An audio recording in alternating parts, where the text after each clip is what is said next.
Welcome to the Heat Report by Chat Sports. I am Nic Rohloff. We just watched the Heat win 101-99 in their second preseason game against the New Orleans Pelicans. It was a nail-biter, but we do have a lot to talk about here because there is a lot of good things to take away again. And we had a lot of good things to take away from the first preseason game, but I think the news just keeps on getting better and better if you're a Miami Heat fan around this basketball team, because this squad, specifically the starters, have been playing an excellent brand of basketball. And I want to focus on the starters and what occurred in the first half, because they scored 56 points in the first half. That is really good. And you saw the starters play about 13 to 17 minutes. Jovic played 13 minutes. Jimmy, Bam, and Terry played 17. Terry played 15. Tyler Herro led the team in scoring with 12 points on 4 of 9 shooting. Rozier looked really good. He also had 11 points on 5 of 9 shooting. But the thing that I want to highlight here, and this is the part that should get you excited if you're a Heat fan. We talked about the spacing on the earlier last week, and we talked about how Bam Adebayo's three-point shot is going to continue to evolutionize this team. And Bam did not make a three today. He was 0 for 2. But you can just still tell the difference in spacing on this Heat team. But more importantly, it's all about the speed of the offense. Last year, the Heat played at a very subpar pace. They were one of the slowest teams in the NBA. They were bottom 10 in that statistics. And they just played too much in the half court. And a lot of us have always wanted the Heat to play fast, but we also want to be under control. We don't want to be running and gunning completely to where you're just going to turn the ball over a million times. But when you force turnovers defensively, get out and run. Make things happen. And that's what happened today for Miami. They got out in transition a lot. It also helped that they forced a lot of turnovers. I believe the Pelicans, yes, they had 24 turnovers. The Heat had 30 fast break points. That's more than double what New Orleans had. They had 15. And another key aspect here is the points in the paint. Miami had 56 points in the paint and compared to New Orleans 42. So they made a conservative effort to get inside, get to the rack, and then also capitalize off the turnovers forced by getting into the rack. And for whatever reason last season, Miami looked like a middle school basketball team trying to run the fast break. It really was so shocking to me how bad they were at running the fast break. It would be 3-on-2, and they would just be making the wrong pass. They would not make the right pass. They would try to keep it and get to the rim rather than giving it up to an extra man to get an easy layup or settle for a 3 in transition. Their offense in transition last year was really, really poor, but today was awesome. They were making the right plays. They were forcing turnovers. They were getting out and running. They were doing the pitch ahead. They were making the correct lob pass, the extra pass, the keep it and get to the rim. The offense in transition is the most important thing that we got today, because they were terrible in transition last season. And in this game, they were great. And they showed me in game 1 against the Hornets that they are going to be a much more better offensive team due to the spacing. And then today they showed me they're able to be better in transition as well, which is very, very important. Before we get into some more breakdowns on today's show, what was your top takeaway from the game today? If you watched, let me know. If you're box score hunting, let me know. Or if you're just listening to me talk about it, since I watched the game because we were live on the Heat Report, let me know if you agree with me and you like what you're hearing about this Heat's transition offense. Either way, let me know what your top takeaway was from the Heat's second preseason game. I mean, it still is definitely the transition, but I mean, I also am really happy with how the top 2 lines look, like the players that played in the first half. Because once you got to the second half, it was a bunch of third unit guys, Kelle Wear, Pallel Larson, which we'll talk about them at the end of today's show. But I was really happy with what I saw in the first half. I mean, Rozier and Tyler Herro, I called them out. I said that I don't think they could play together during the offseason because they were both poor in terms of finishing at the rim. 9% league average for Tyler, 6% under league average for Terry Rozier, and they were both undersized defenders. But they combined for 23 points in the first half. They combined to shoot 9 of 18, so they shot 50% as a backcourt, 23 points as a backcourt. They had 5 assists to 2 turnovers as a backcourt as well. I mean, I was really impressed with Tyler and Terry as I look some of the stats here, and this provides some very good feelings going into the starting lineup in the first game of the season 10 days from now on October 23rd against the Orlando Magic. And for a unit that did not play together at all last season, that unit being Rozier, Herro, Bam, Jimmy, and Jovic. Those guys didn't play last year. Because of injuries, someone was always out. In the starting lineup, which is going to be that, did not play at all. I will be excited to look at the numbers tomorrow in a more advanced way, and we'll talk about it on the channel tomorrow. But right away, I like what I saw. The spacing, the athleticism, the defensive prowess. Jovic had a steal.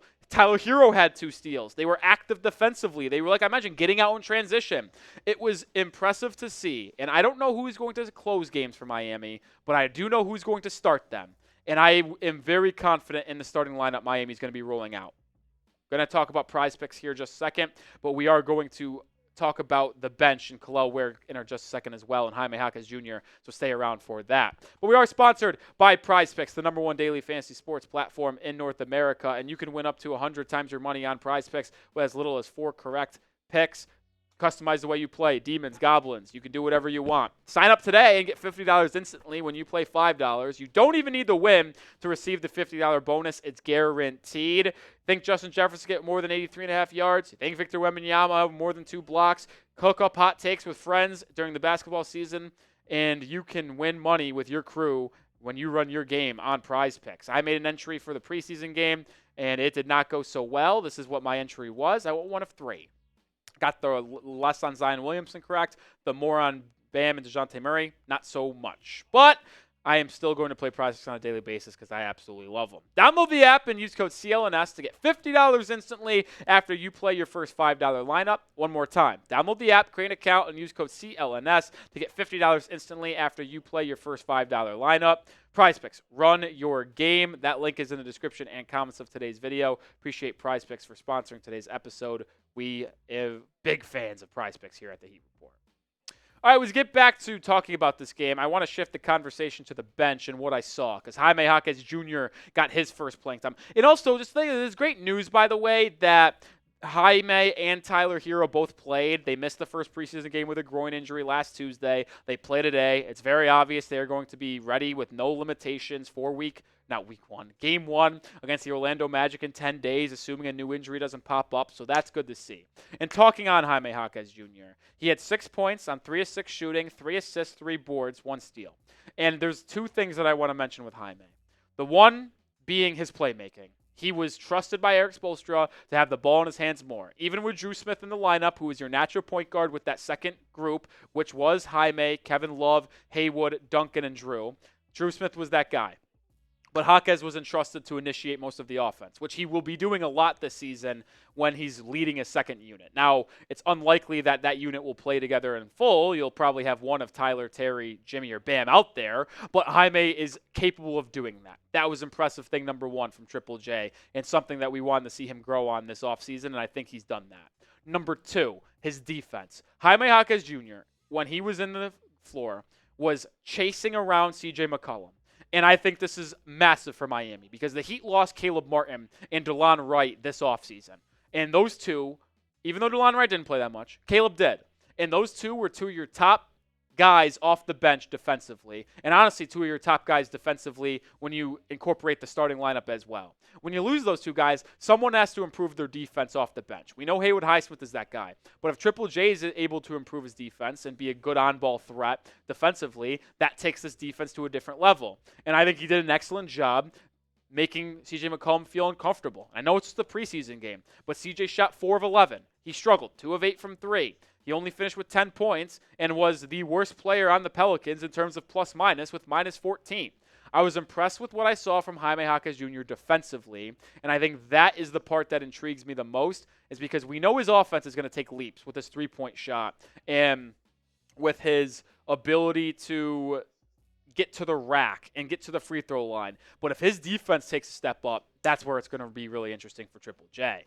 I will round out the conversation with Kelle Wear in here in just a second, but make sure you are subscribed to the channel because we're going to go be live for Tuesday's game against the Spurs, Wednesday's game against the Hawks, and then after that, we'll be live for the regular season and have videos every day in between these games. No better place to be than the Heat Report for this upcoming season. We just crossed 14K subscribers. Appreciate everyone who joined the channel, and we're going to only keep on grinding from here. All right, let's finish with Kelle Wear because I was not happy with what I saw from Kelle Wear today. He looked really, really good in Game 1 against the Hornets. He had 4 blocks. He had, I believe, 13 points, what it was, but today just was not the same story. He had 6 points, 2 of 5 shooting. He had 5 boards, no blocks. He had 3 personal fouls, and he just was not engaged. He wasn't. The Pelicans had a ton of offensive rebounds late in that game.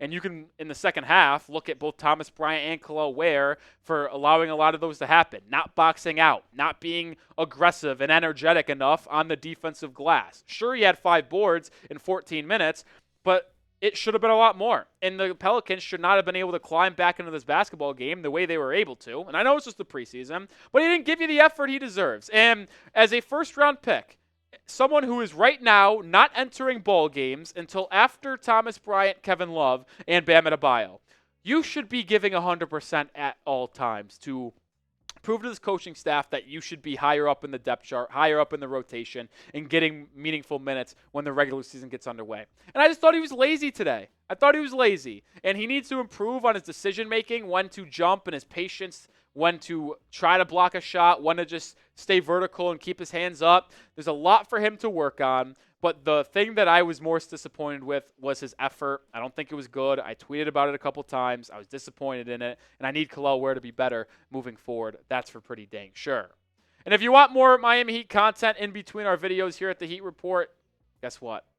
Follow me on Twitter. @Nic_Rohloff is my handle. Appreciate that if you do that, because I'm tweeting about the Heat on a daily basis. That'll do it for today's show. See you guys tomorrow with another one. Go Heat.